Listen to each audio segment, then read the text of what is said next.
باجگیری عاطفی و سرپرست بخشمان گزارشی درباره عملکرد کارمندان می‌خواست که به او تحویل بدهم تا بتواند همراه با گزارش بودجه اش به مقامات بالاتر تسلیم کند. ما اصلا فرصت استراحت نداشتیم. جیم برای من شام درست کرده بود، شمع‌ها را روشن کرده بود و با آغوش باز به استقبالم آمد. براستی تحت تاثیر مهربانیش قرار گرفته بودم. بعد از شام روی مبل نزدیک من نشست و من می دانستم که این جریان به کجا ختم خواهد شد. در حالت عادی من از چنین موقعیتی لذت می بردم. اما آن شب سرم داشت منفجر می شد و هنوز هم داشتم به کارهای عقب مانده ام فکر می کردم. سعی کردم با ملایم ترین کلمات ممکن به او بگویم که وقت مناسبی برای این کار نیست و بهتر است آن را به بعد موکول کنیم. اما او اصلا منظورم را درک نکرد. نه حرفی زد و نه فریادی کشید. فقط چانه‌اش را محکم کرد، یکی از آن نگاه‌های سرزنش‌آمیزش را به من انداخت و بیرون رفت. صدای به هم خوردن محکم در اتاقش را شنیدم و صدای بلند موسیقی را که از آنجا به گوش می رسید. سکوت سرد و وحشتناک این افراد تقریباً برای همه غیر قابل تحمل است و ما همیشه روحمان را می فروشیم تا با چنین وضعیتی روبرو نشویم. با التماس می گوییم حرفی بزن، سرم فریاد بکش، هر کاری بهتر از این سکوت است.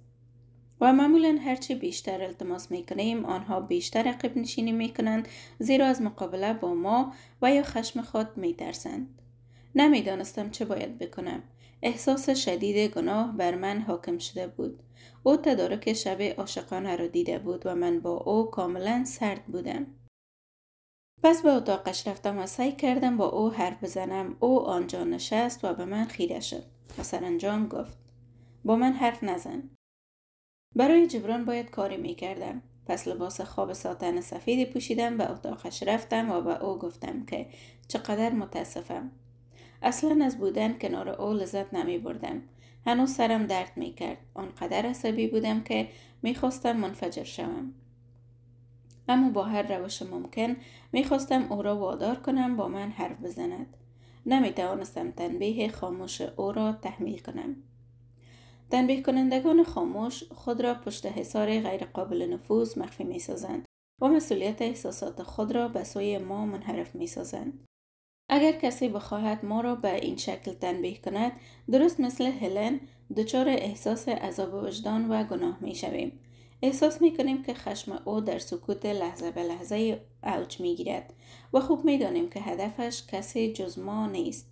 آنها ما را در زودپزی مملو از فشار و تنش قرار می دهند و اغلب ما مثل هلن به سرعت تسلیم می شویم. زیرا این سریع ترین راهی است که ما را به آرامش می رساند. تنبیه مضاعف: وقتی دارای رابطه دو جانبه هستید، دلداده‌تان رئیستان یا بهترین دوستتان و یا شریک تجاریتان است، احتمال تنبیه چند برابر می شود. تنبیه کننده می تواند و اغلب هم این کار را می کند هر نوع اختلاف و جنجالی را از یک رابطه به رابطه دیگر انتقال دهد. یکی از مراجعانم به نام شیری، زن 28 ساله، بسیار زیبا و جاه طلب است. اولین باری که به من مراجعه کرد به شدت ناراحت بود و قصد داشت رابطه عاشقانه‌اش را با مردی که رئیسش بود به هم بزند. شیری میخواست با دنیای بازیگری آشنا شود، پس تصمیم گرفت منشی یک تهیه کننده سینما شود. او خیلی زود توانست دستیار تهیه کننده شود که مرد 52 ساله به نام چارلز بود. چارلز هم مانند شیری تحصیلاتش را در دانشگاه‌های شرق امریکا به پایان رسانده بود و عاشق فیلم‌های مبهم و پیچیده و هنر مدرن بود. شیری بلافاصله به این مرد که او را کاملا جدی می‌گرفت گرایش یافت. گفتگوهایشان پرشور و حرارت بود و چون شیری دستیار چارلز شده بود، چارلز او را با جزئیات کارش آشنا می ساخت. چارلز آموزش شیری را ماه‌ها ادامه داد و سرانجام او را به سمت مدیریت اجرایی برنامه‌هایش انتخاب کرد. پس از این انتخاب، شیری می توانست در جلسات حرفه‌ای شرکت نماید و برای بستن قراردادها به چارلز کمک کند. دوستان شیری به او هشدار دادند که زیادی با رئیسش قاطی نشود، اما برای شیری چارلز جذابتر از مردهای همسن و سال خودش بود. و اگرچه هنوز عاشق چارلز نشده بود، ساعات طولانی کار در کنار یکدیگر آنها را به هم نزدیکتر ساخت و سرانجام به رابطه بسیار عاشقانه مبدل گشت. میدانم. قانون شماره 1 میگوید که هرگز با رئیست ارتباط عاشقانه برقرار نکن. اما چارلز مرد استثنایی است. هیچ کس نتوانسته است مثل چارلز بر من نفوذ کند. از مشاهده فعالیت‌های ذهنی و دنیا دیدگی او لذت میبرم.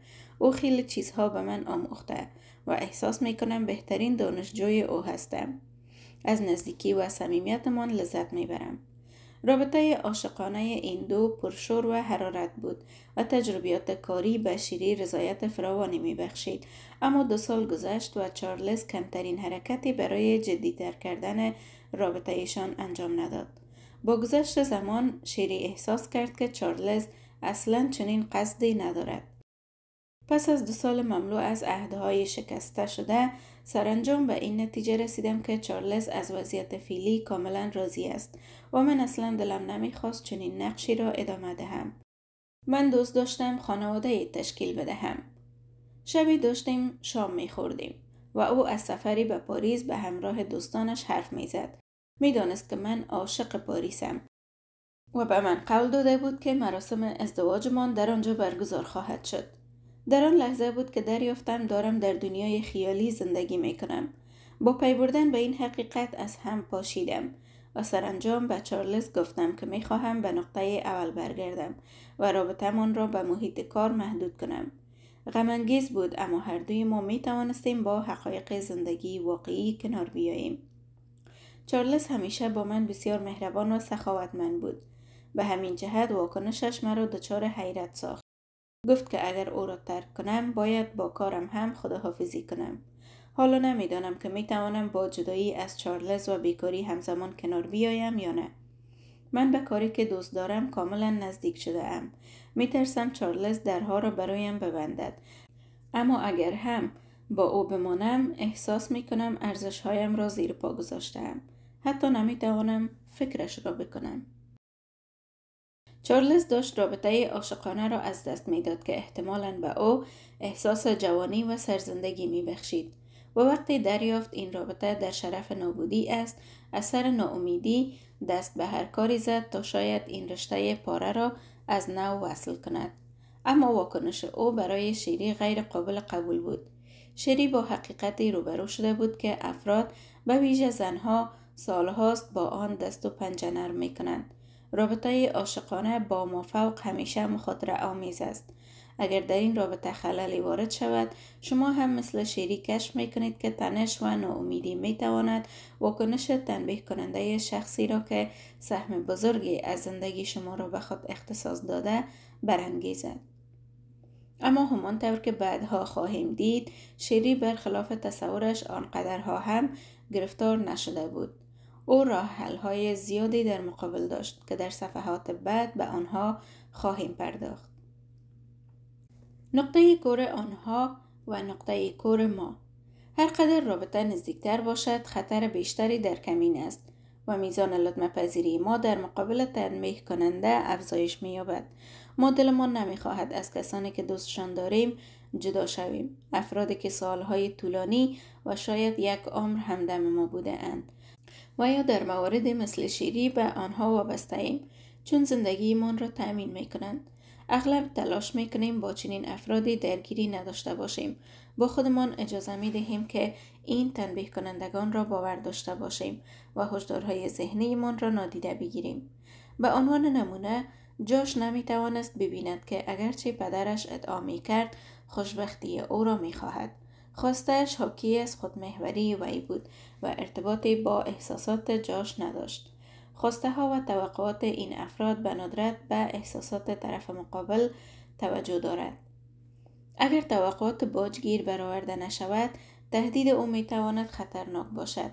طرد کردن، محرومیت عاطفی، محرومیت مالی، خشم بیکرانی که ما را هدف قرار می دهد و در افراطی ترین شکل ممکن صدمات جسمانی. با نزدیکتر شدن ارتباط، تهدیدات شدید مبدل به سوء استفاده های عاطفی می شود و یکی از دو طرف اختیار کامل را به دست می گیرد. و یقین در گرماگرم باجگیری عاطفی، تنبیه کنندگانی که به دلیل شدت نیازهایشان کور شده اند نمی توانند از رفتار و احساسات خود آگاه باشند.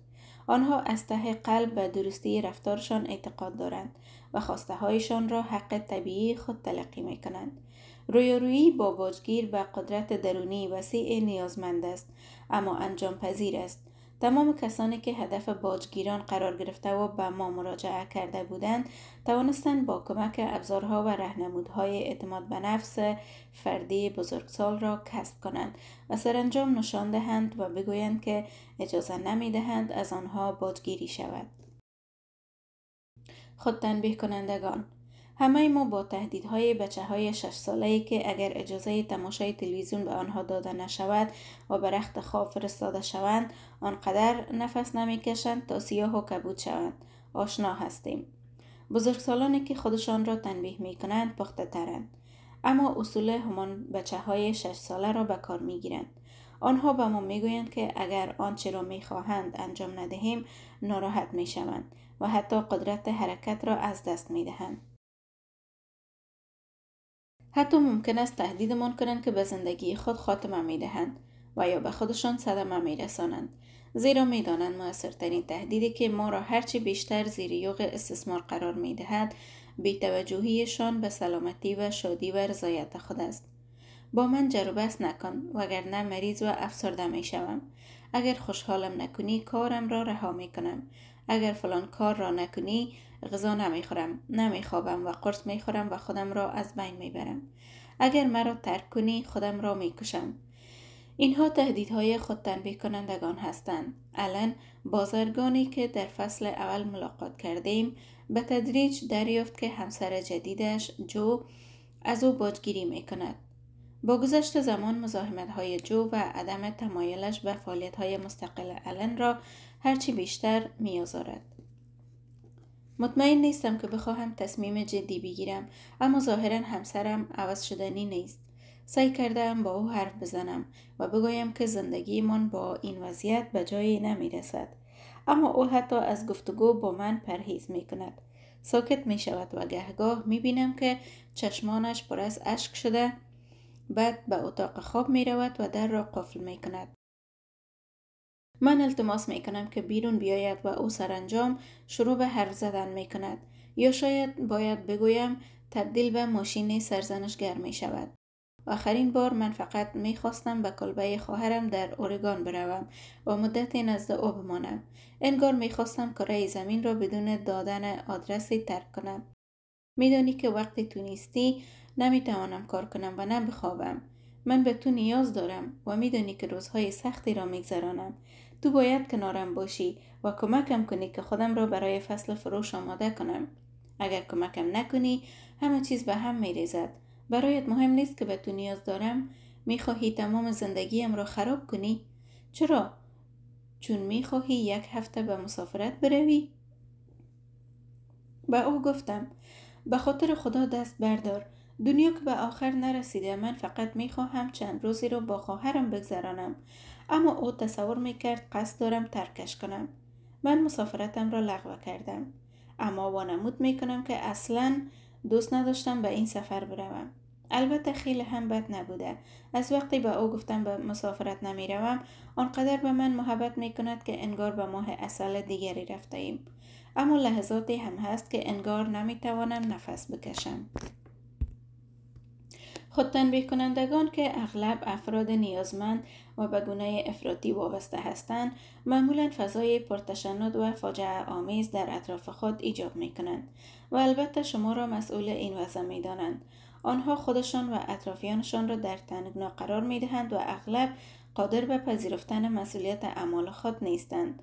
اگر قصد باجگیری داشته باشند هر نوع مسئله ای را چه واقعی و چه خیالی به شما نسبت می دهند و به این ترتیب عمل خود را توجیه می کنند.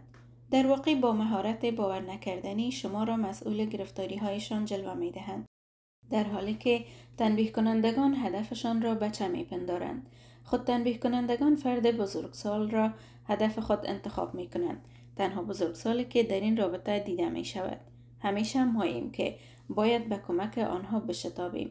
در زمان ناراحتیشان تسکینشان دهیم و دریابیم که دلیل ناراحتیشان چیست و آنها را برطرف کنیم. مهم که لیاقت و کفایت داریم و می توانیم موجودیت شکننده آنها را حمایت کنیم. از درماندگی نجاتشان دهیم و دست کمک به سویشان دراز کنیم. تو نمیگذاری من خوب شوم. در برنامه‌های رادیویی هم بیشترین تلفن‌های شکایت را از پدر و مادرهای میان سال دریافت می‌کنم که فرزندان جوانی دارند و دیوانه‌وار در جستجوی روشی برای مقابله با این جوانها هستند که معتاد به مواد مخدرند و نه به مدرسه می‌روند و نه کار می‌کنند و ذخیره خانواده را به باد می‌دهند. هر زمان که این پدر و مادرها در صدد تغییر وضعیت برآمده اند، به سرعت تهدیدات رنگارنگی به سراغشان آمده. باشد من از این خانه می روم. شرط می بندم که از دیدن من در خیابان‌ها لذت می برید. می دانم که هرگز مرا دوست نداشته اید.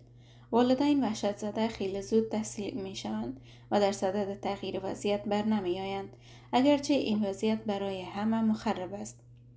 یکی از بیمارانم کرن که پرستار بازنشسته است و سالهای آخر دهه 50 سالگی را می گذراند، سخت تلاش می کند تا با کمک ما ارتباط تازه‌ای با دخترش ملانی برقرار سازد. کرن ناچار شد برای ترک اعتیاد دخترش هزینه سنگینی بپردازد و او را در یکی از مرکز ترک اعتیاد بستری کند. خودش هم به سراغ مشاور رفت و ملانی را تشویق کرد در برنامه آموزشی بیمارستانی که بیشتر در آن کار میکرد شرکت کند. کرن انتظار قدردانی نداشت، اما انتظار باجگیری هم نداشت. ملانی بچه خوبی است و من به او افتخار میکنم که توانسته مسیر زندگیش را تغییر دهد. اما ما مدام در مورد پول اختلاف داریم. وقتی او با پیت ازدواج کرد، قصد داشتن خانه‌ای بخرند و از من خواستن برای پیشقسط خانه به آنها پول قرض بدهم. میدانی که حقوق بازنشستگی یک پرستار چقدر است. من خیلی دوست داشتم کمکشان کنم، اما جز ذخیره‌ای که در صندوق بازنشستگیم بود پولی نداشتم. و من از این کار واهمه داشتم. این تنها پولی است که برای آینده ام کنار گذاشته‌ام. اما ملانی به من پیغام داد که چرا باید او بی پول باشد و من پولدار، و گفت که در هر صورت او خانه را می خواهد. من نگرانم چون فکر می کنم او کاملا به حالت عادی برنگشته و چندان هم قوی نیست. پس اگر مواظب نباشم احتمالاً دوباره به سراغ اعتیاد می رود. تهدید او به این شکل است: اگر با من طوری که دوست دارم رفتار نکنی دوباره به سراغ مواد می روم. من راه دیگری ندارم. ناچارم این پول را بپردازم. گفته کرن را اغلب از زبان بسیاری از کسانی که هدف باجگیری قرار می گیرند می شنویم که انعکاسی از احساس قربانی شدن این افراد است. کرن عملا چندین راه حل داشت، اما باید کمی سعی می کرد تا بتواند این راه ها را ببیند و از آنها استفاده کند. تهدید ملانی کاملا به هدف اصابت کرده بود. همانطور که برای کرن هم توضیح دادم، این روش بسیار مؤثری است که اصلاً با توصیف کرن از دخترش به شکل آدمی ضعیف هماهنگی ندارد. این برچسبی است که بسیاری از خود تنبیه کنندگان به منظور استتار از آن استفاده می کنند. تهدید نهایی این افراد که می تواند باعث وحشت اطرافیان گردد، حالت مبالغه آمیز دارد. این که خودشان را خواهند کشت. این تهدید که بسیار جدی تلقی می شود، همواره توسط افراد خود تنبیه کننده تکرار می شود، زیرا نتایج آن بسیار رضایت بخش است. بزرگترین وحشت ما این است که پس از سالها شنیدن چنین تهدیدی روزی به خانه بیاییم و آمبولانسی را جلوی خانه‌مان ببینیم. ایوا هنرمند جوان و جذابی است که با الیویت زندگی می کند. الیویت نقاش معروفی است و دهه 40 سالگی را می گذراند. در ابتدا روابط آنها بسیار عاشقانه بود تا زمانی که نامزد و همخانه شدند. در آن زمان بود که ایو به وابستگی شدید الیویت پی برد. بیشتر هر زمان که قرار ملاقات داشتند، ایو نوسان خلق و خوی الیویت را به حساسیت‌های هنرمندانه نسبت می‌داد، اما هرگز تصور نمی‌کرد الیویت فرد بسیار افسرده و معتاد به قرص‌های خواب‌آور است. اکنون رابطه آنها بسیار سرد و غیر عاشقانه است و در آن اثری از نزدیکی و صمیمیت به چشم نمیخورد. ایو به عنوان دستیار الیوت با او کار می کند و از او حقوق می گیرد و با این حال الیوت به وی اجازه نمی دهد هنر خود را دنبال کند. حتی اصرار دارد که آثار ایو فقط باید در کنار آثار او به نمایش درآید. سرانجام به این نتیجه رسیدم که برای تامین آینده ام باید از الیوت جدا شوم، اما هر بار اشاره‌ای به این امر می کردم. او مرا تهدید می کرد که با مصرف قرص‌های خواب‌آور خودش را می کشد. دفعه اول به حرف او خندیدم و او گفت که اگر تنهایش بگذارم خواهد مرد. فکر می کردم شوخی می کند، اما او همچنان گفته هایش را ادامه می دهد. من بدون تو قادر به زندگی نیستم و یا اگر مرا ترک کنی قول نمی دهم که بتوانم زندگیم را ادامه بدهم. حالا دیگر به گفته هایش نمی خندم. وحشت می کنم.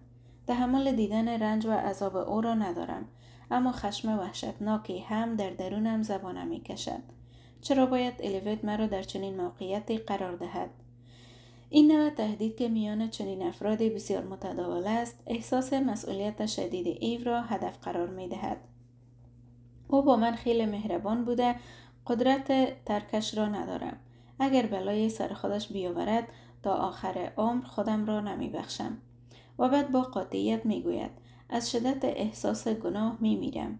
بسیاری از این افراد به اندازه الیوت پیشروی نمی کنند. همانطور که به ایو هم گفتم. زندگی کنار چنین فردی نجات وی را تضمین نمی کند. این تصمیم اوست، نه شما. به یقین می توانید فردی را که قصد خودکشی دارد به گروه های حامی معرفی کنید، اما اگر کنار او باقی بمانید چون احساس می کنید حمایت از او تنها وظیفه شماست، مطمئن باشید از این تهدید برای سلطه بر زندگی شما استفاده خواهد کرد و در واقع دست به باجگیری عاطفی خواهد زد. درد کشیدگان. تصویر ذهنی درد کشیدگان به شکل آشنا در دنیای ما حک شده است. زن بداخمی که در آپارتمان تاریک خود نشسته و منتظر است که یکی از بچه‌هایش به او زنگ بزند، سرانجام وقتی تلفن زنگ میزند او میگوید چطورم؟ میپرسی که چطورم؟ نه به من زنگ میزنی و نه به ملاقاتم میایی. مادرت را پاک فراموش کرده ای. حتی اگر سرم را توی اجاق گاز بکنم و آتش بگیرم برای تو فرقی نمی کند. درد کشیدگان طوری رفتار می کنند که انگار احساس بدبختیشان، بیماریشان، نارضایتیشان و یا صرفاً بداقبالیشان فقط یک راه حل دارد. آنچه را می خواهند به آنها بدهیم. حتی اگر به ما نگویند که چه میخواهند، آنها تهدیدمان نمی کنند که به خودشان صدمه خواهند زد، اما در عوض با کلمات غیر مطمئن به ما یادآوری می کنند که اگر خواسته هایشان را پاسخگو نباشیم دچار درد و رنج می شوند و ما مسئول این درد و رنج هستیم. چون این اتهام تو مسئولی معمولا به زبان رانده نمی شود، اما به شکل معجزه آسایی بر وجدان کسی که هدف واقعی شده است اثر می کند. عملیات برنده جایزه.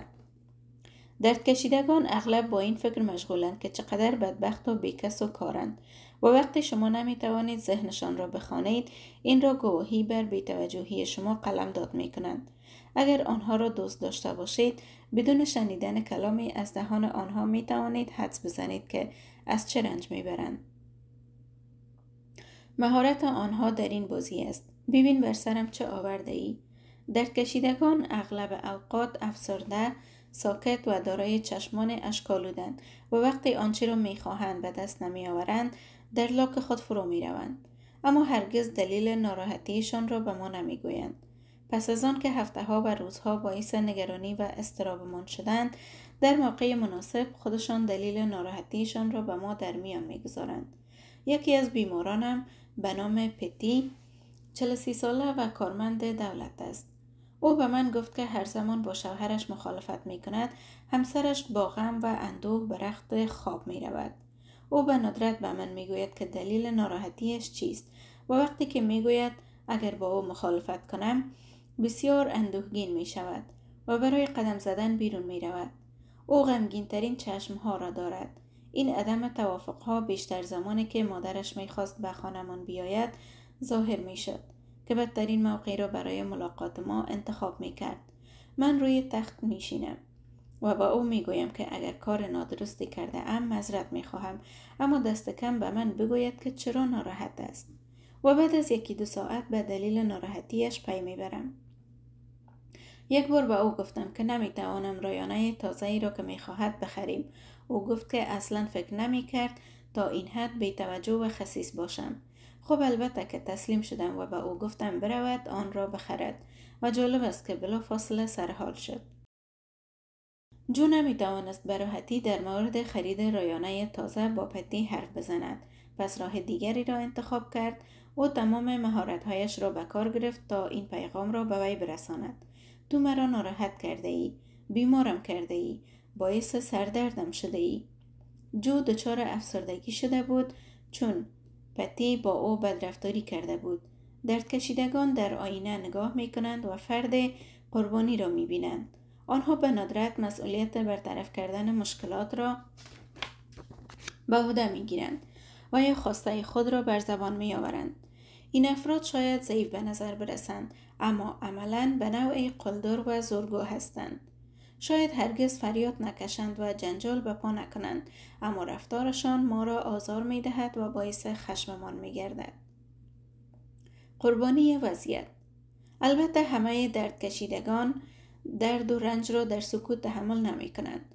گروهی از آنها با خوشحالی ما را در مسائلشان سهیم می کنند و درست مثل باجگیران خاموش ما را ناچار می سازند که برای بهبود اوضاع تلاش کنیم. بیمارم زو 57 ساله، بسیار جذاب، با اعتماد به نفس بالا و مدیر حسابداری یک شرکت تبلیغاتی معتبر است. او به من مراجعه کرد چون با یکی از همکارانش اختلاف داشت. تس جوانترین کارمند شرکت است و فراموش می کند که ما سالها زحمت کشیده ایم و به کارهای حقیرانه پرداخته ایم تا به اینجا رسیده ایم. فکر می کند که به محض ورود به شرکت بلافاصله باید مصدر شغل مهمی گردد، در حالی که تجربهش 15 سال کمتر از تجربه ماست. من سعی کردم برایش توضیح بدهم، اما او دختری بی‌حوصله است.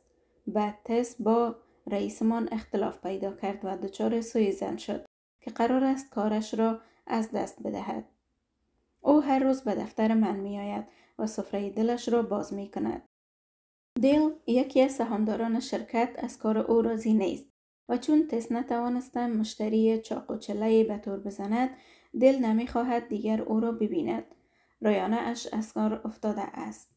و بلی، سگش اوراق تکالیفش را خورده است. گهگاه خودش هم می داند که حرفهایش مسخره است، اما احساس عدم امنیت همیشه همراهش است. او می گوید که آنقدر افسرده است که صبحها به سختی از تخت پایین می آید. می گوید پشت سر هم سیگار می کشد و وزنش هم روز به روز کمتر می شود. من سعی کردم به او اطمینان خاطر ببخشم. اول فکر می کردم موفق شدم، اما بعد اتفاقی افتاد که به راستی موجب ناراحتیم شد. تس مرا تحت فشار قرار داد تا او را در گروهی که روی برنامه دشواری کار می کرد قرار دهم. گفت اگر این کار را نکنی دیل مرا اخراج می کند. دیل از من نفرت دارد، اما به تو اعتماد دارد و اگر تو کمکم کنی می دانم همه چیز عوض می شود. شعار روزانه‌اش این بود: اگر این لطف را در حق من نکنی دیل اخراجم می کند. تو باید به من کمک کنی. واقعیت این است که من هنوز به قابلیت او اعتماد ندارم و نمی توانم در کنار سایر اعضا قرارش دهم. با این حال خواسته اش را پذیرفتم چون نمی خواستم آدم خودخواه باشم. او به من این احساس را بخشیده بود که تنها با کمک من است که از افسردگی نجات می یابد. حالا ناچارم از دیگران بخواهم که هرچی بیشتر تلاش کنیم، چون با کمبود یکی از اعضای گروه روبرو هستیم. تس نمی تواند مؤثر باقی شود. ابتدا وقتی به او خبر دادم که می تواند عضو گروهمان باشد، احساس خوبی داشتم. اما حالا دیگر نه. احساس می کنم از من سوء استفاده کرده. باورت نمی شود که از من می خواهد مسئولیت های بیشتری به او بسپارم، اگرچه تا همین جا هم گلیم خودش را از آب بیرون نکشیده است. من می خواهم کمکش کنم. به گونه جوانی خودم را در او می بینم. اما کم کم اوضاع از دستم خارج می شود و می ترسم به شهرت و اعتبارم لطمه وارد شود. درد کشیدگان مثل تس به ما می گویند که چگونه همه چیز علیه آنهاست و تقدیر آنها را به بازی گرفته است. اگر بدشانسی نمی آوردم و من از اول شانس نداشتم، شعار آنهاست. زندگی آنها با کمترین تغییر عوض می شود. این افراد اغلب دارای جاذبه قوی هستند و همه را به طرف خود جلب می کنند. آنان به ما نشان می دهند اگر پاسخگوی خواسته هایشان نباشیم، در زندگی شکست می خورند. و این شکست را با جزئیات دردناکش برای ما توصیف می کنند، طوری که هرگز از ذهنمان خارج نشود. آنها به راحتی حس نجات بخشی را در ما برمی انگیزند. مسئله اینجاست که اگر فقط یک بار به آنها فرصتی بدهیم، بیشتر خواهند خواست. ناجی فرد درد کشیده شغل تمام وقت را میپذیرد، زیرا میان خواسته های فرد درد کشیده هیچ فاصله وجود ندارد. وسوسه کنندگان باهوشترین باجگیران هستند. آنها به ما قول محبت و پول و ترفیع می دهند. سیاست تهدید و ترغیب و بعد روشن می سازند که اگر مطابق میلشان رفتار نکنیم، از پاداش خبری نخواهد بود. پاداش آنها چاقو چله به نظر می رسد، اما هر بار که به آن نزدیک می شویم، ناپدید می گردد.